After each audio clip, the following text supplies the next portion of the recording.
mbifurije amahoro ishya n'ihirwe kuri mwese mukurikiye Mira Rwanda. Noheli nziza n'umwaka mushya. Uyu ni umwanya w'ikiganiro Menya, njye ndi Munezero Gedeon. Kuri uyu munsi turaye ubushakashatsi buvuga ku bantu bagenda bivugisha.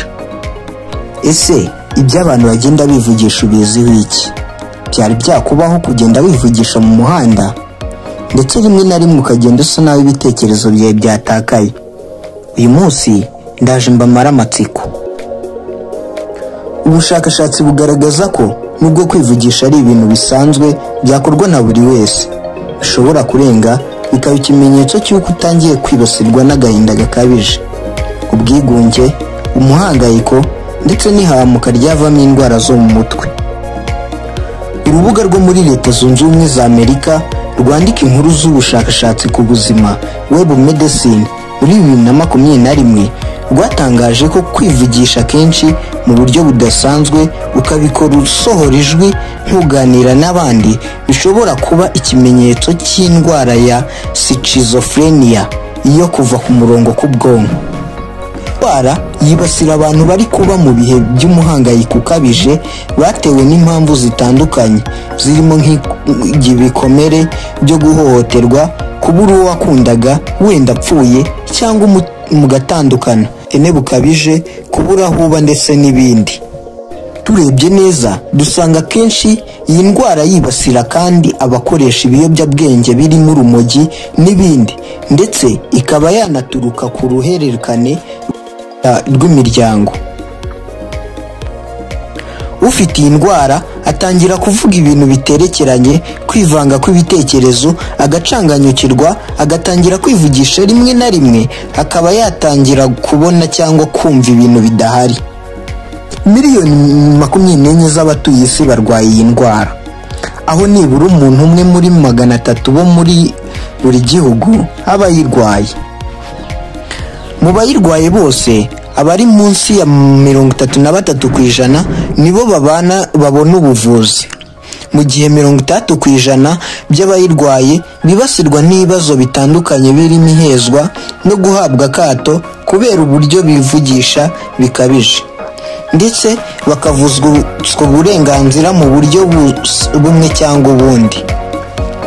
Web Medicine yatangaje ko mu bantu bakuru bakorewe ubushakashatsi binyuze mu biganiro 96% muri bo bavuze ko biganiriza ariko amajwi ntasohoke, mu gihe 25% bo bavuze ko bivugisha cyane amajwi agasohoka. Mu 2022 urubuga rwa Very Well Health rwatangaje ko ubusanzwe kwivugisha ari ibintu bisanzwe kandi hari igihe bitanga umusaruro mwiza, ariko ko ukwiriye kumenya kubitandukanya no kuba watangiye kwivugisha ubitewe n'ibibazo bikugarije. Rugaragaza ko ubundi kwivugisha ukavuga cyane ijwi rigasohoka bitangira umwana afite imyaka 2 cyangwa 3, ariko ko iyo ageze kuri 5 bitangira kugabanuka akivugisha ariko bikaguma imbere muri we ntasohora ijwi. Ubushakashatsi bugaragaza ko kwivugisha ugasohora ijwi bikunze kuba ku muntu wakuze ari we umwana wenyine mu rugo, ndetse no ku bantu bakunda kuba mu buzima bugoye bwa bonyine ntibamarane igihe kinini n'abandi.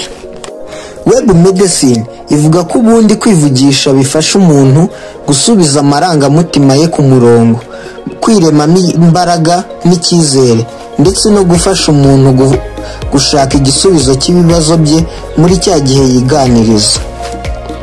Ubwo bushakashatsi bwagaragaje ko iyo abantu biganirije ku byo banyuzemo bibafasha kubyumva neza, bagira isomo babikuramo, bikabafasha gufata imyanzuro mu buryo bworoshye ndetse no kugira imbaraga zo gukora ibyo bari bararetse gukora.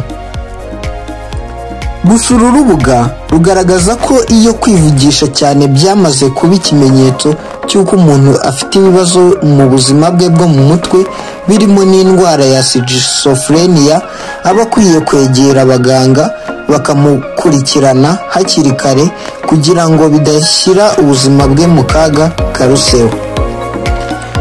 nongere kubibutsa ko kandi ubushakashatsi bugaragaza ko kwivugisha ari ibintu bisanzwe ariko ko hari igihe birenga bikaba ikimenyetso cy'indwara zo mu mutwe, umuhangayiko n'agahinda gakabije. Ibi biba ku bana. Kwivugisha ku bana bakiri bato bigaragaza kenshi kandi ubushakashatsi bugaragaza ko nta ngaruka mbi bigira kuri bo, ndetse nkaba mbibutsa ko iki kiganiro ari aha tugisubikiye. Naho ubutaha, njye nari Munezero Gedeon. Iki ni ikiganiro Menya kuri Mira Rwanda. Ciao ciao.